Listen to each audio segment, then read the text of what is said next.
Sa isang maliit na bayan sa gilid ng isang kagubatan, may isang batang nagngangalang Kenji.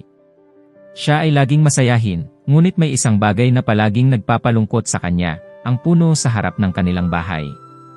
Ang puno ay matanda na at wala ng dahon. Ang kanyang mga kaibigan ay laging nagtatawa at sinasabing ang puno ay walang silbi at pangit. Isang araw, habang si Kenji ay umiiyak sa ilalim ng puno, lumapit ang isang matandang lalaki na nagngangalang Hideo. Siya ay kilala sa kanilang bayan bilang isang matalinong pari.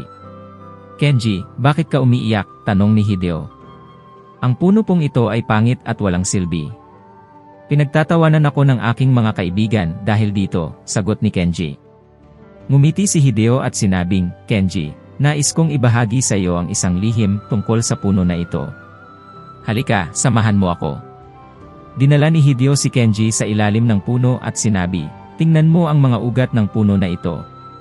Sila ay malalim at malakas, nagpapakita ng matinding tibay. Alam mo ba na noong bata pa ako, ang puno na ito ay nagbigay ng masarap na prutas at lilim sa mga tao sa ating bayan." Nagtaka si Kenji at nagtanong, "Ngunit ngayon po, wala na itong dahon at prutas. Ano pa po ang halaga nito?"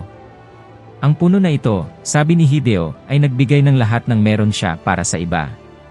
Sa kanyang pagtanda, maaaring wala na siyang prutas o dahon, ngunit patuloy siyang nagbibigay ng mahalagang aral, ang kahalagahan ng pagiging matatag at mapagbigay. Kahit sa kanyang kahinaan, siya ay simbolo ng pag-asa at pagtitiis." Napaisip si Kenji at tinanong, "Paano po ito makakatulong sa akin?" Tulad ng puno, lahat tayo ay may kakayahang magbigay at maglingkod kahit na sa maliit na paraan. Ang iyong halaga ay hindi nasusukat sa panlabas na anyo, kundi sa kung paano ka magbigay ng pagmamahal at tulong sa iba, paliwanag ni Hideo.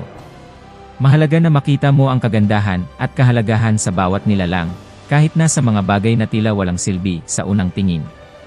Mula noon, si Kenji ay nagsimulang ipakita ang puno sa kanyang mga kaibigan at ipinaliwanag ang kwento nito. Unti-unti, natutunan ng kanyang mga kaibigan na pahalagahan ang puno at ang aral na dala nito. Ang puno ay naging simbolo ng kanilang bayan, isang paalala na ang tunay na kagandahan at kahalagahan ay nasa puso at hindi sa panlabas na anyo. Maraming salamat sa panonood ng aming kwento. Kung nagustuhan ninyo ang aming video, huwag kalimutang i-like, i-share, at mag-subscribe sa aming channel.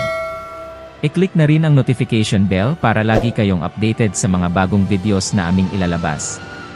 Ang inyong suporta ay makakatulong sa amin upang makapag-produce pa ng maraming inspiring na kwento. Kita-kits sa susunod na video.